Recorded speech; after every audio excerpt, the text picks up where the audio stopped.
Assalamualaikum warahmatullahi wabarakatuh. Pada video kali ini kita akan mendiskusikan tentang model persamaan simultan.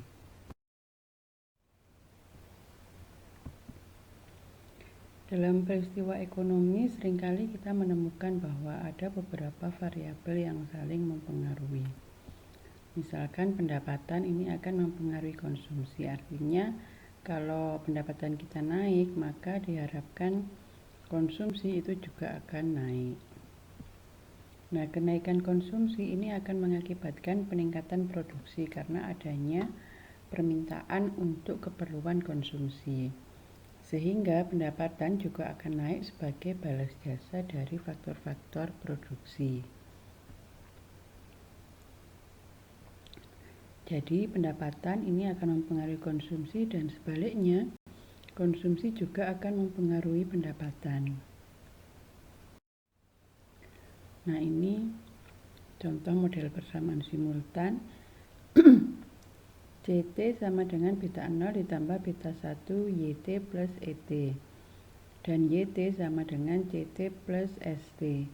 Nah, di sini kita lihat bahwa CT ini dipengaruhi oleh YT, sedangkan YT ini juga dipengaruhi oleh CT dan ST. Sehingga di sini misalkan Y dan C itu berperan sebagai variabel bebas dan sekaligus juga variabel yang tidak bebas.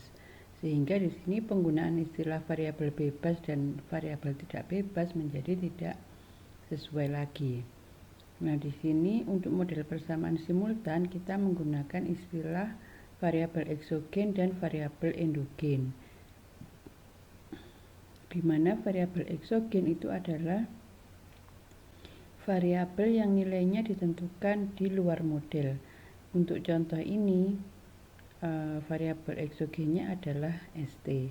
Sedangkan variabel endogen ini adalah variabel yang nilainya ditentukan dalam model, dan dalam contoh ini yang merupakan variabel endogen adalah CT dan YT.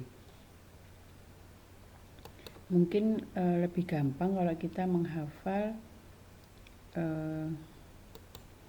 variabel endogen itu adalah variabel yang ada di kiri seperti ini. Jadi kalau CT dan YT ini kan di kiri dan dia ditentukan oleh variabel lain. Nilai CT itu ditentukan oleh variabel yang lain, demikian juga YT. Ini juga ditentukan oleh variabel yang lain sehingga CT dan YT itu adalah variabel endogen. Sedangkan ST itu ada di kanan saja, nggak ada di kiri, sehingga ST ini nilainya tidak ditentukan di dalam model ini. Oleh karena itu ST disebut sebagai variabel eksogen.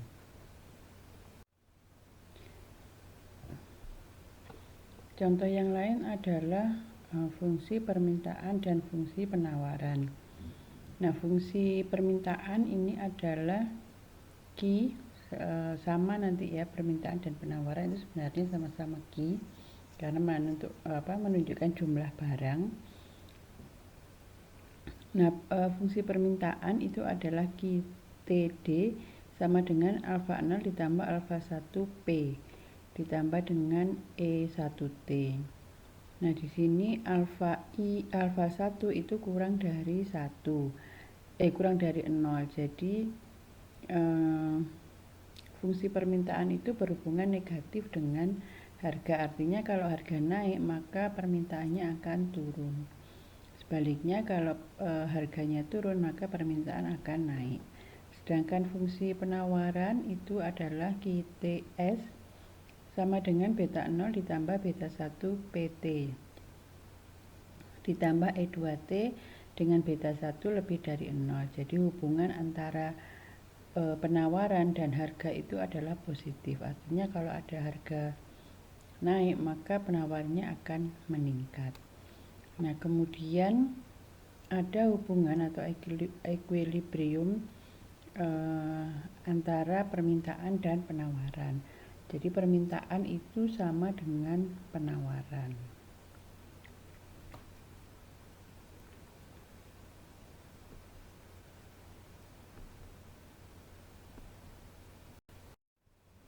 Nah, ini kalau kita gambarkan fungsi penawaran dan permintaan.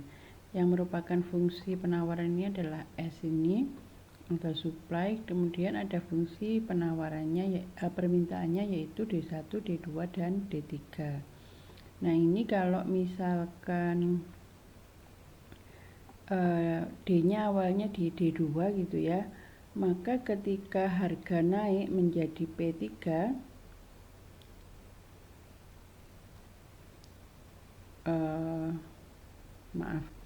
ketika penawarannya itu naik menjadi D3, maka keseimbangan baru akan terjadi. Jadi kalau awalnya keseimbangannya ada di sini, dengan Q-nya adalah Q2 dan P-nya adalah P2, maka keseimbangan barunya nanti adalah Q-nya adalah Q1 dan P-nya adalah P3.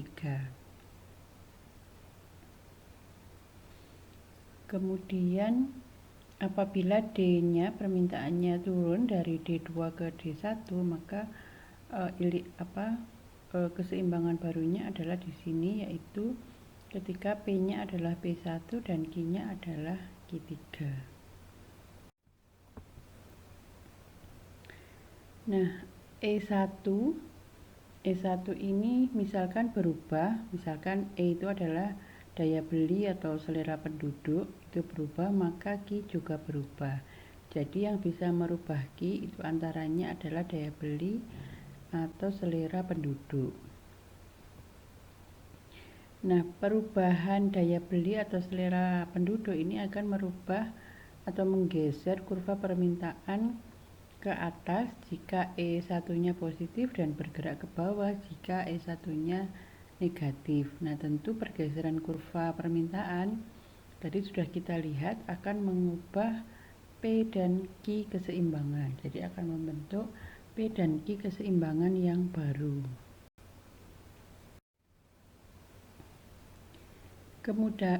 Kemudian perubahan dalam E2 ini adalah perubahan pada faktor-faktor lain yang mempengaruhi penawaran. Yang mempengaruhi penawaran itu misalkan ada pemogokan, kemudian ada demonstrasi, ada cuaca buruk, atau ada pembatasan impor. Hal ini akan menyebabkan perubahan pada P dan Q. Ya, jadi pemogokan, demonstrasi, cuaca buruk, dan pembatasan impor ini pada gilirannya itu akan merubah penawaran. Ya, misalkan ada pemogokan, maka penawarannya akan berkurang. Demikian juga ketika ada demonstrasi, cuaca yang buruk, dan pembatasan impor. Nah, sehingga bisa kita simpulkan atau bisa kita lihat bahwa terdapat ketergantungan secara simultan antara P, Q, E1 dan E2.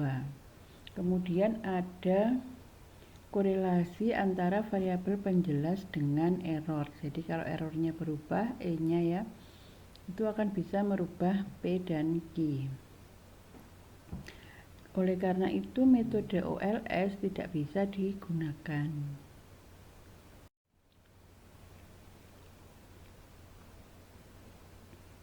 Ini yang fungsi konsumsi tadi ya, fungsi konsumsi dan pendapatan. CT yaitu beta 0 ditambah beta 1 YT ditambah ET. Di sini beta T-nya antara 0 sampai 1. Kemudian persamaan pendapatan yaitu YT sama dengan CT ditambah IT atau sama dengan ST. Nah, dari persamaan ini kita bisa lihat bahwa antara C dan Y ini saling berhubungan, terikat satu sama lain. Kemudian Y dan epsilon itu juga berkorelasi. Jadi ketika E-nya berubah, maka ini akan merubah C. Nah, ketika C berubah, maka Y-nya juga berubah.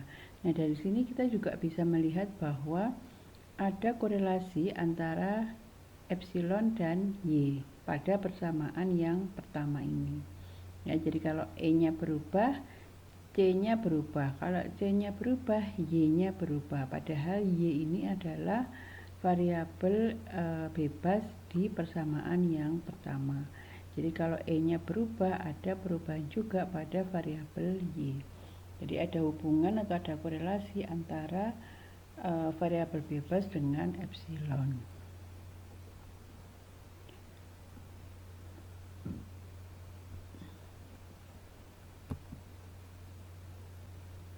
Nah, ini merupakan model dari Keynes untuk penentuan pendapatan.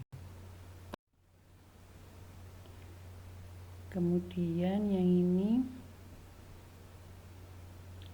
ini adalah fungsi konsumsi, investasi, dan permintaan tenaga kerja.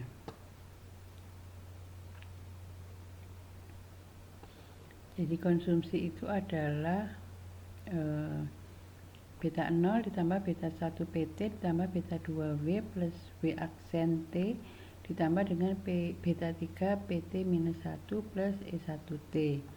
Kemudian fungsi investasi itu adalah IT sama dengan beta 4 ditambah beta 5 PT ditambah beta 6 PT min 1 ditambah beta 7 KT min 1 plus E2T. Kemudian permintaan tenaga kerja itu adalah WT sama dengan beta 8 ditambah beta 9 Y plus T minus W aksen T ditambah dengan beta 0 Y ditambah T ditambah W aksen T min 1 ditambah beta 11 KT min 1 plus epsilon 3T. Kemudian ada beberapa persamaan pada sistem ini, yaitu YT ditambah TT itu sama dengan CT plus IT plus GT. Kemudian persamaan yang kedua ini ada YT sama dengan W aksen T plus WT plus PT. Dan persamaan KT ini sama dengan KT min 1 plus IT. Ya, jadi di sini kita juga bisa melihat bahwa misalkan jadi ada hubungan antara CT, IT, WT dan WT ini. Misalkan ada di sini misalkan CT itu berhubungan dengan YT, sedangkan YT itu berhubungan dengan PT. Ya, sehingga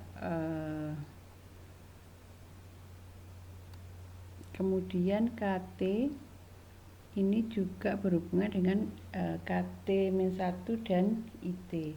Sementara IT itu fungsi dari KT-1 juga. Jadi ini saling berhubungan.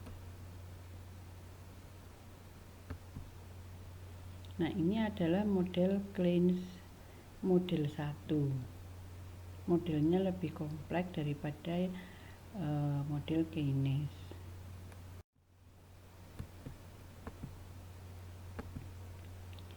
Jadi keterangannya di sini C adalah konsumsi, I itu adalah investasi, kemudian Y pendapatan, T waktu, dan G adalah pengeluaran pemerintah, serta epsilon adalah error. Kemudian P itu adalah laba, W adalah upah swasta. Kemudian W aksen itu adalah upah atau gaji pemerintah. K itu adalah stok modal.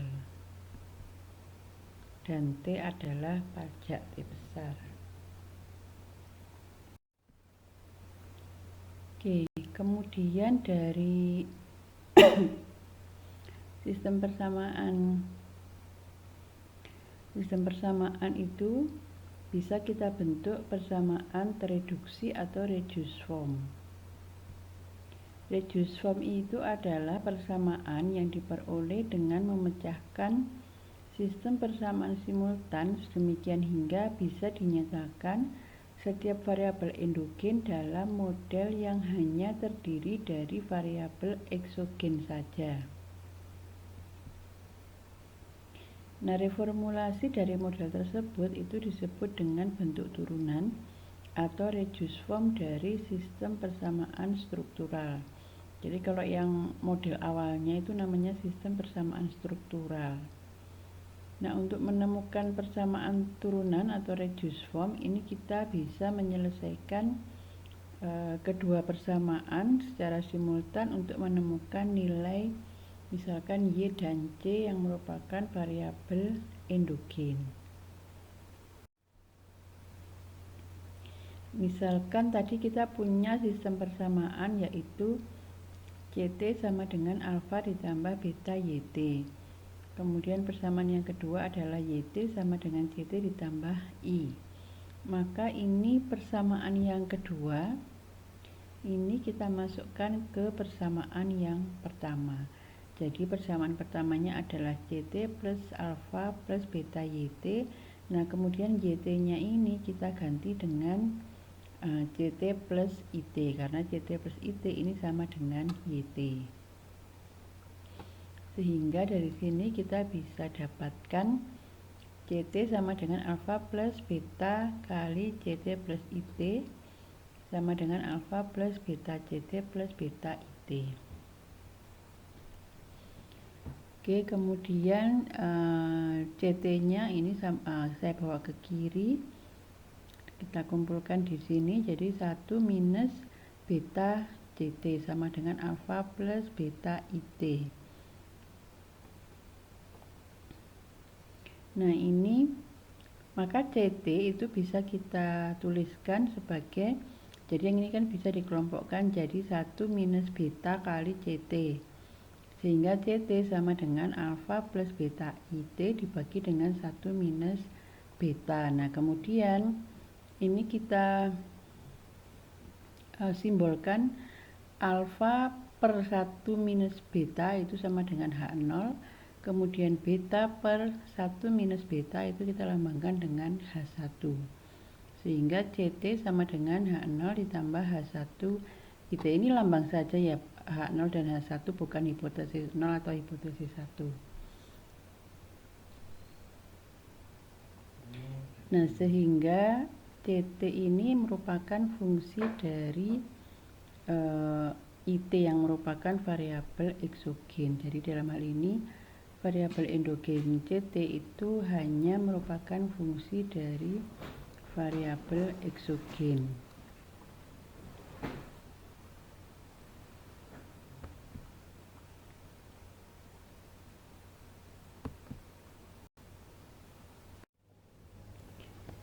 Oke, yang berikutnya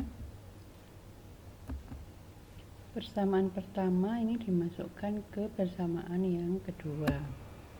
Jadi persamaan keduanya adalah YT sama dengan CT, YT sama dengan CT ditambah IT. Kemudian persamaan pertama yaitu CT ini kita masukkan ke persamaan yang kedua. Sehingga YT sama dengan persamaan pertamanya adalah alfa plus beta YT, ini menggantikan C, menggantikan CT, sehingga di sini kemudian ditambah dengan IT. Kemudian beta YT kita bawa ke kiri, sehingga diperoleh YT minus beta YT sama dengan alfa plus IT. Sehingga 1 minus beta kali YT sama dengan alfa plus IT, sehingga YT sama dengan alfa dibagi 1 minus beta ditambah dengan 1 per 1 minus beta kali IT. Nah, di sini YT yang merupakan variabel endogen sudah merupakan fungsi dari variabel eksogen saja. Nah, kemudian alfa per 1 minus beta ini kita simbolkan dengan H2, dan 1 per 1 minus beta ini kita lambangkan dengan H3. Ya, jadi H2-nya adalah alfa per 1 minus beta dan H3 adalah 1 dibagi 1 minus beta. Sehingga kita bisa memperoleh dua persamaan ini, yaitu CT sama dengan H0 ditambah H1 IT dan YT sama dengan H2 plus H3 IT. Ya, jadi ini CT dan YT sudah dalam fungsi yang hanya mengandung variabel endogen saja, eksogen saja maksud saya. Nah, dari sini kita bisa menggunakan metode kuadrat terkecil untuk mendapatkan H0, H1, H2, dan H3 untuk masing-masing persamaan. Kemudian kita kembalikan lagi, kan tadi H0, H1, H2, dan H3 itu kan merupakan fungsi dari alfa dan beta. Sehingga kalau kita sudah punya H0, H1, H2, dan H3, kita bisa kembalikan lagi ke alfa dan beta.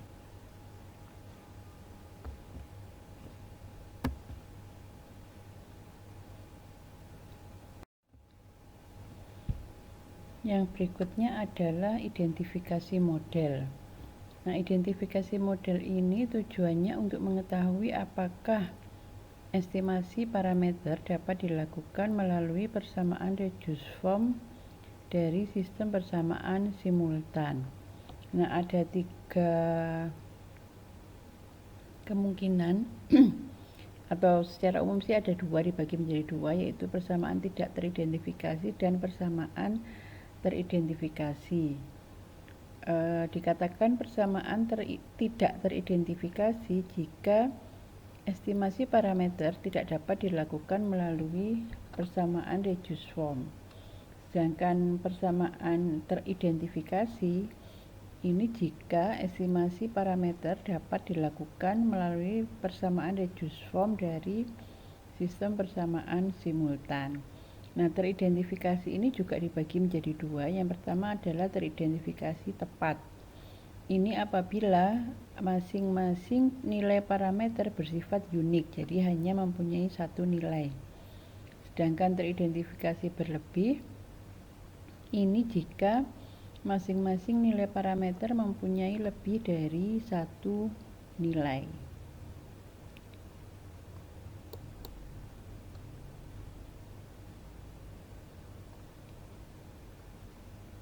Nah, masalah identifikasi ini nanti akan kita jelaskan pada video tersendiri.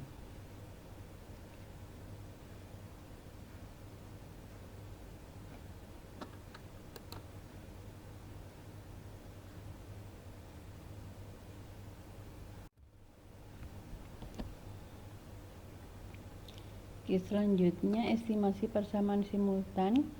Yang pertama kita bisa menggunakan indirect least square. Jadi metode ILS ini dilakukan dengan cara menerapkan metode OLS pada persamaan reduced form. Nah, asumsi yang harus dipenuhi dalam penggunaan prosedur ILS ini, persamaan strukturnya harus exactly identified, dan variabel residual dari persamaan reduced formnya ini harus memenuhi semua asumsi stokastik dari teknik OLS. Jika asumsi ini tidak dipenuhi, maka akan menyebabkan bias pada penaksiran koefisiennya. Ini contohnya, misalkan ada suatu model persamaan simultan. Seperti ini modelnya, QD sama dengan alfa 0 ditambah alfa 1P ditambah alfa 2X ditambah V. Kemudian ini adalah QS, yaitu beta 0 ditambah beta 1P ditambah beta 2PI ditambah U. Di sini QD itu adalah jumlah barang yang diminta atau jumlah permintaan, dan QS adalah jumlah penawaran. P adalah harga, X adalah income, dan PI adalah harga input. Maka persamaan reduced formnya itu adalah P sama dengan P0 ditambah P1X ditambah dengan P2 PI plus omega. Ini lambang saja, silakan nanti diganti boleh. Dan Q sama dengan P3 ditambah P4X ditambah P5PI ditambah V besar. Nah, persamaan reduced form ini diperoleh dari ini. Jadi kita samakan QD dengan QS. QD-nya adalah alfa 0 ditambah alfa 1P ditambah alfa 2X ditambah V. Kemudian QS-nya adalah beta 0 ditambah beta 1P ditambah beta 2PI ditambah U. Ya, kemudian ini P-nya kita jadikan 1, ada alfa 1P dan ada beta 1P. Kemudian yang lainnya dibawa ke kanan, jadi alfa 0 dan alfa 2X ditambah V ini dibawa ke kanan, semua menjadi negatif alfa 0 dikurangi alfa 2X dikurangi dengan V. Ya, kemudian ini alfa 1 minus beta 1 dijadikan 1 dikalikan dengan P. Kemudian ini yang konstanta dijadikan 1 ya, beta 0 dikurangi alfa 0. Kemudian sisaannya juga dijadikan 1 yaitu U dikurangi V. Nah, dari sini maka P bisa kita nyatakan sebagai beta 0 minus alfa 0 dibagi dengan alfa 1 minus beta 1 dikurangi alfa 2 dibagi alfa 1 minus beta 1 X ditambah beta 2 dibagi dengan alfa 1 dikurangi beta 1 PI ditambah dengan U minus V per alfa 1 min beta 1. Nah, yang beta 0 min alfa 0 per alfa 1 minus beta 1 ini kita lambangkan dengan pi 0, kemudian ini kita lambangkan dengan pi 1, ini kita lambangkan dengan pi 2. Kemudian yang ini dilambangkan dengan omega.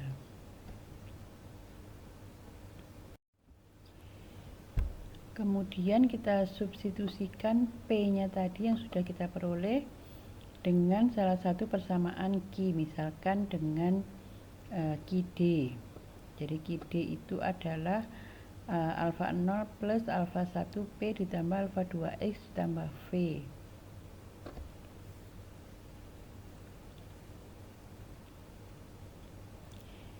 Maka QD itu sama dengan alfa 0 ditambah, nah yang P-nya itu kita ganti dengan ini, jadi ditambah alfa 1, kemudian P-nya itu kita ganti dengan ini tadi alfa 0 beta 0 dikurangi alfa 0 per alfa 1 beta 1 dikurangi alfa 2 per alfa 1 min beta 1X ditambah beta 2 per alfa 1 minus beta 1 PI ditambah U minus V per alfa 1 min beta 1. Jadi yang di sini ini adalah P. Ini alfa 1 ini dikalikan untuk semuanya ya kan, ini alfa 1 kali P, P-nya itu yang mulai dari sini. Kemudian ditambah dengan alfa 2X plus V. Jadi ini alfa 1-nya dikalikan untuk setiap term di sini. Sehingga diperoleh persamaan ini.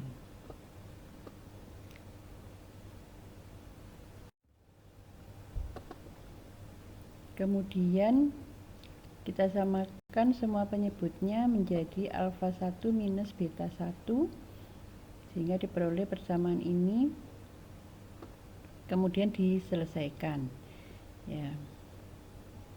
Jadi misalkan yang ini alfa 0 alfa 1 minus alfa 0 beta 1 ditambah dengan alfa 1 beta 0 dikurangi alfa 1 alfa 0, ini hasilnya adalah alfa 1 beta 0 dikurangi alfa 0 beta 1. Kemudian yang X ini juga kita jumlahkan, alfa 1 alfa 2 dijumlahkan dengan alfa 1, ini minus ya, dijumlahkan dengan alfa 1 alfa 2 minus beta 1 alfa 2. Nah, hasilnya adalah ini. Nah, kemudian yang ini konstanta kita lambangkan dengan pi 3. Kemudian untuk yang koefisien untuk X ini kita lambangkan dengan pi 4. Koefisien untuk PI itu adalah dilambangkan dengan Pi5. Kemudian yang sisaannya ini dilambangkan dengan V.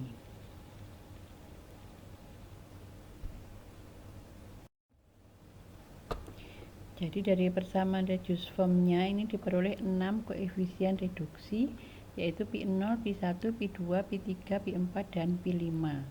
Nah, kemudian setelah kita peroleh Pi0 sampai Pi5 ini yang didapatkan dari OLS, ini kita kemudian bisa mengembalikan lagi atau menaksir 6 koefisien struktural, yaitu alfa 0, alfa 1, alfa 2, dan beta 0, beta 1, dan beta 2.